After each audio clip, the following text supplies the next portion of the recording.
नमस्कार दोस्तों, मेरा नाम है कुसुम गोयल और आप मुझे सुन रहे हैं हम भी कलाम चैनल पर।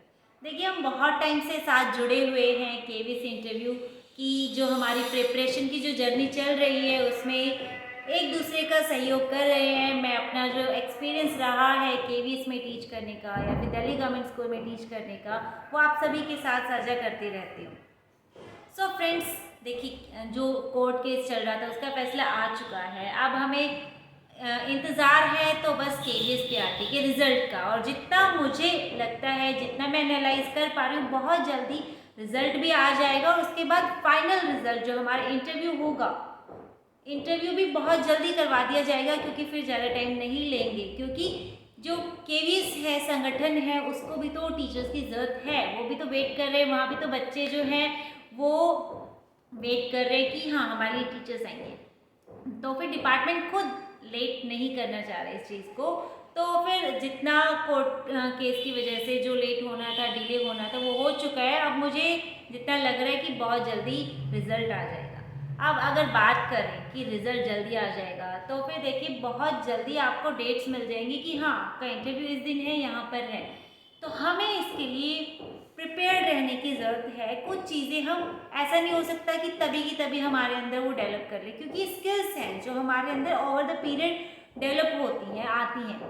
तो तब तक जो इम्पोर्टेंट बेसिक स्किल्स मुझे लगती है कि आप खुद उन पर वर्क करें, तब तक वो मैं आपके साथ शेयर करूँगी। क्योंकि देखिए, आप किसी कोचिंग इंस्टीट्यूट में जाएं या फिर यूट्यूब पे देखें वीडियोस, मेरी वीडियोस लगा लीजिए, ये अलग चीज़ है। लेकिन आपको खुद पर वर्क करने की ज़रूरत है। आप खुद पे जब काम करेंगे वो बात अलग ही होगी। मैं आपसे कुछ 8 इम्पॉर्टेंट पॉइंट्स डिस्कस करूँगी, जिनमें आप अगर उन पर वर्क करते हैं तो आपके लिए बहुत हेल्पफुल रहेगा इंटरव्यू को इजीली क्रैक करने के लिए। First point is communication skills. आपकी जो बातचीत करने का जो तरीका है, आप उन पर काम करें। क्योंकि जब इंटरव्यू देने जाते हैं तो फिर हम कितने ही अच्छे वक्ता क्यों ना हो, जब फर्स्ट टाइम जब हम इंटरव्यू के लिए जाते हैं, फेस करते हैं पैनल को, तो फिर हेजिटेशन होती है, या तो हम जो बोलना चाह रहे होते हैं वो एक्सप्रेस नहीं कर पाते, और अगर एक्सप्रेस कर पाते हैं तो बहुत स्पीड में बोल जाते हैं, बहुत ही स्पीडी वे में हम अपनी पूरी बात बोल जाते हैं, जिससे कि उन्हें पता लग जाता है कि ये नर्वस है।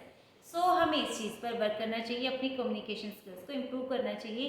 सेकेंडली, देखिए, इंग्लिश को हम कितना भी नकार ले, कोई कितना भी कह ले कि नहीं ऐसे काम चल जाएगा, कुछ नहीं होता, डरा रहे हैं, स्टिल आई वुड सजेस्ट कि आप अपने इंग्लिश पर वर्क करें। आप अगर हिंदी में भी वहाँ पर अपना इंटरव्यू दे रहे हैं, स्टिल अगर वो आपको कह देते हैं कि क्या आप इंग्लिश में कंफर्टेबल है, तो आप ये बात कहने के लायक हो, इस एबल हो कि हाँ सर या मैम, मैं इंग्लिश में भी कंफर्टेबल हूँ। आप अपना इंट्रोडक्शन दे सकें, और जो वो क्वेश्चंस पूछ रहे हैं उनको बहुत ही सिंपल इंग्लिश में उनका जवाब दे सकें। अपनी इंग्लिश पर भी थोड़ा वर्क करना स्टार्ट कर दें, अपने वोकैब को इम्प्रूव करें, और जो हमारा जो एक्सेंट होता है वो भी एकदम से डेवलप नहीं हो पाता, तो फिर उस पर भी थोड़ा थोड़ा काम करना स्टार्ट कर दें। Next thing, third point is depth, यानी कि जो हमें जो वो सीवी लेके जाना है, उसमें जो 50 वर्ड्स जो लिखने हैं, आप उस पर काम करना स्टार्ट कर दें, इम्प्रूव करें। ऐसा नहीं होता है कि हाँ वो तो मैं लिख दूंगा, तभी जाके लिख दूंगी, नहीं, उसमें एक एक वर्ड बहुत सोच समझ के लिखा जाता है, और एक एक वर्ड को आप एक्सप्लेन कर पाएँ, एग्जाम्पल भी दे पाएँ उनका।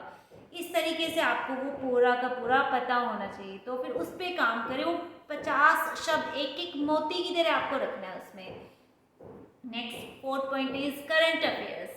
देखिए, कर आप अपडेटेड रहने चाहिए, तभी थोड़ा डायनेमिक पर्सनैलिटी लगेगी। ये नहीं कि आप कह दें कि मैं बहुत डायनेमिक हूँ, कुछ रटी रटाई बातें बोल रहे, नहीं, आप करंट अफेयर से अपडेटेड रहेंगे। कुछ पॉइंट्स अगर वो पूछ रहे हैं आपसे, कुछ बात पूछ रहे हैं, तो आप रिलेट करके बता दें। जैसे अभी चंद्रयान वाली जो हमारी बात है कि हाँ, वहाँ पे हमारा जो चंद्रयान है वो पहुँचा है, तो फिर इस तरीके से और भी जो इम्पोर्टेंट टॉपिक्स हैं, पॉइंट्स हैं देश दुनिया से जुड़े हुए, आप उनसे थोड़ा सा, मतलब आपको पता हो वो बातें। ऐसा नहीं है कि पूरा डिटेल में ही पता हो, बस वो चीज़ें आपको पता हो, अवेयर रहें उनसे। ना next point, fifth point is creative sources. देखिए, टीचर को ना क्रिएटिव होना बहुत ज़रूरी है, स्पेशली प्राइमरी टीचर को, क्योंकि इतने सारे स्टूडेंट्स होते हैं और उनकी अटेंशन गेन करना बहुत ही मुश्किल काम है।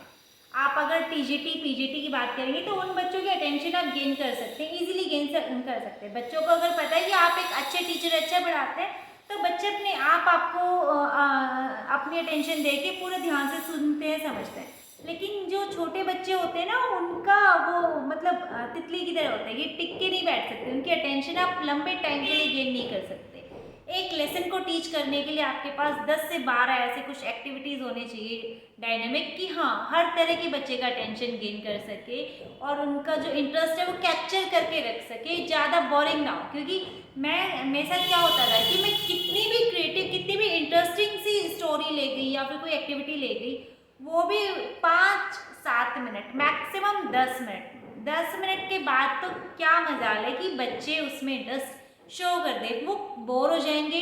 और अगर वो आपके साथ फ्रैंक है तो कह देंगे कि मैम या सर हम बहुत बोर हो गए, अब नहीं कर सकते।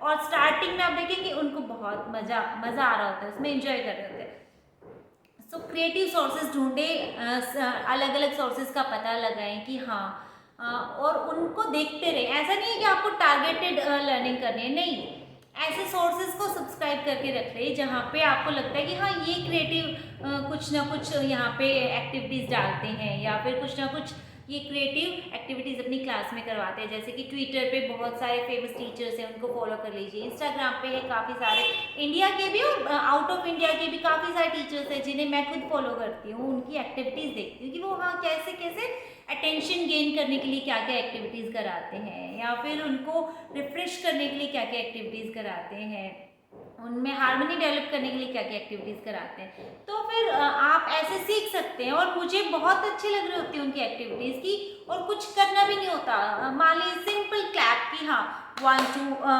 हैंड्स अप, 1 2 3 हैंड्स अप, ऐसे कुछ ऐसे चीज़ें हैं जो वो हम सीख सकते हैं। आप यूट्यूब पे देख सकते हैं, गूगल पे देख सकते हैं, इंस्टाग्राम पे, कि सोशल मीडिया को हमें अपने लिए एक वेपन की तरह यूज़ करना है कि हाँ वो हमें हेल्प करे।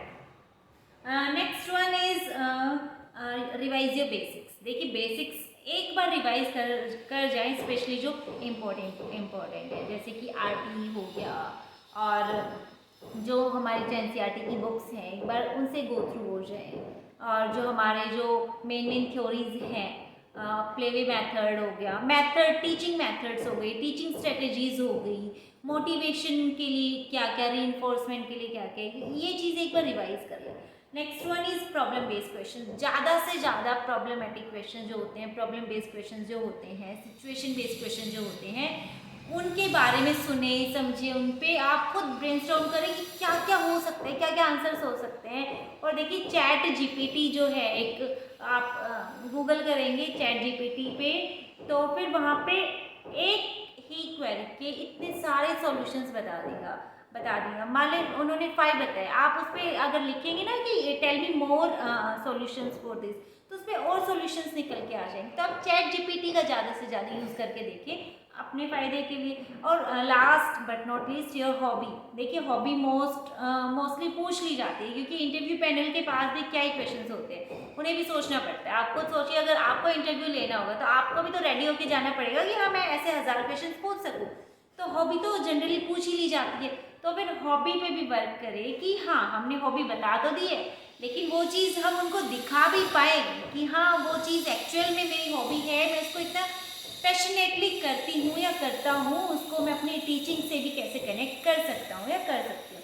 सो ये मेन पॉइंट से एक बार दोबारा से हम रिवाइज कर लेते हैं। First one is your communication skills, second is English, third is DAF यानी कि हमारा सी, fourth one is current affairs, fifth one is creative sources, six revise basic, seventh is problem based questions या फिर situation based question, and last is hobby. तो इन पे काम करें और आई होप ये आपके लिए हेल्पफुल रहेगा। और आपको जो चीज़ें पूछनी हैं, जो आप वीडियोस चाह रहे हैं, वो प्लीज़ मुझे कमेंट्स में बताएं। मैं आपको वो कंटेंट प्रोवाइड करने की और वो हेल्प प्रोवाइड करने की पूरी कोशिश करूँगी। Thank you so much. मिलते हैं नेक्स्ट वीडियो में, तब तक के लिए bye bye, take care yourself.